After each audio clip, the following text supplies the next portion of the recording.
এবং একটি রাষ্ট্রের মধ্যে আরেকটি রাষ্ট্রের ষড়যন্ত্র চলছে।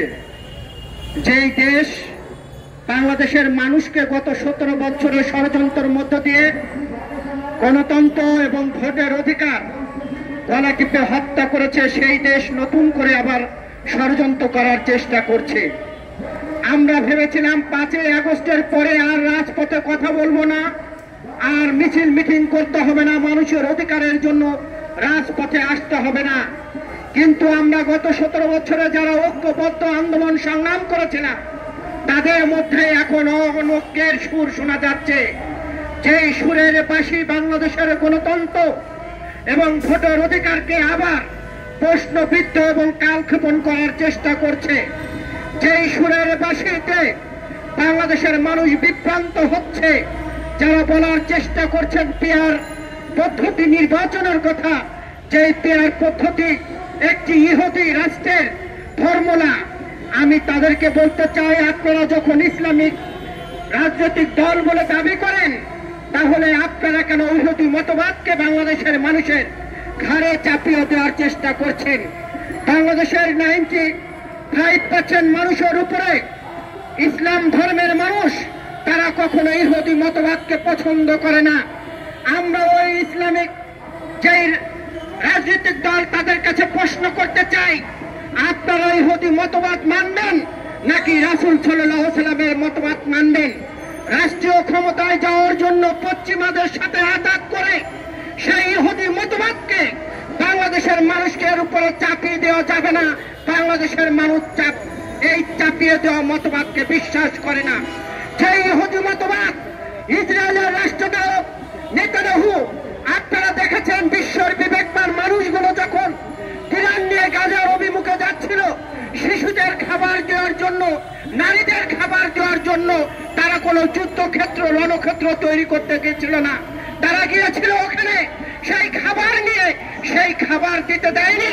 সেই ইসরায়েলের নেতানিয়াহু রাষ্ট্রনায়ক তাদেরকে কিভাবে গ্রেফতার করেছে, তাদেরকে কি অবস্থায় রেখেছে আপনারা জানেন।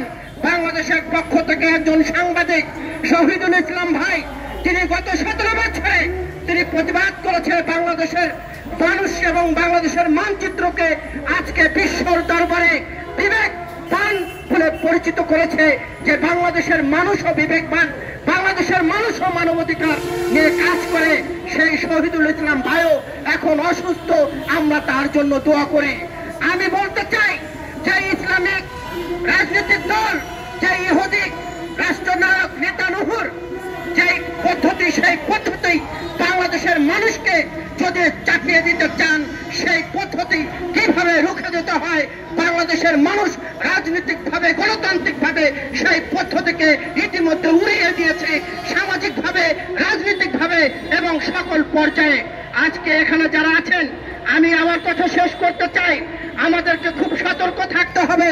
ইতিমধ্যে প্রতিবেশী একটি দেশ এই দলকে পুরাদমে খেয়ে ফেলেছে। এই দলকে তারা নার্চারিং করছে। আগামী যে ফেব্রুয়ারি নির্বাচন, এই নির্বাচনকে কিভাবে বানচাল করার চেষ্টা করা হয় এবং এই নির্বাচনকে কিভাবে বানচাল করা যায়। গতকালকে আমি যে কথাটি বলে শেষ করতে চাই, চরমুনায় বলেছেন যারা নির্বাচন অতি তাড়াতাড়ি চান তারা নাকি ভারতের পায়ে পা দিয়েছে, ভারতের খপ্পরে পড়েছে। আমি তাদেরকে প্রশ্ন করতে চাই, চরমুনায় যারা আছেন, আপনারা গত 17 বছরে যদি একটা মানববন্ধন করেছেন, আপনাদের পিছে পুলিশ ছিল, সামনে পুলিশ ছিল, আপনারা আওয়ামী লীগ থেকে সুবিধা নিয়েছেন। আজকে জনগণকে রুখে দিয়ে জনগণের বিপক্ষে যে আপনারা কথা বলেছেন, আমরা দেখেছিলাম আওয়ামী লীগের অধীনে তারা মেয়র নির্বাচন করেছিল, আওয়ামী লীগের লোকজনই কিন্তু তাদের দাঁত ভেঙে দিয়েছিল।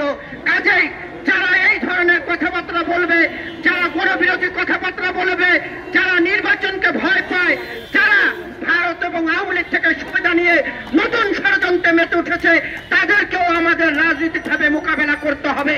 সকলেই যদি সতর্ক না থাকে, তাহলে আকাশে যে কালো মেঘ দেখা যাচ্ছে সেখান থেকে পরিত্রাণের উপায় নেই। ভারত এবং আওয়ামী লীগ যৌথ প্রযোজনায় বাংলাদেশে আবার নতুন করে ষড়যন্ত্র করে জাতীয় নির্বাচনকে তারা কালক্ষেপণ করার চেষ্টা করছে। আমরা আসুন আজকে এখান থেকে শপথ নেব, বাংলাদেশের সার্বভৌমত্ব, স্বাধীনতা, গণতন্ত্র রক্ষা করার সকল শ্রেণী পেশার মানুষকে ঐক্যবদ্ধ হওয়ার আহ্বান জানিয়ে আমি আমার কথা শেষ করছি।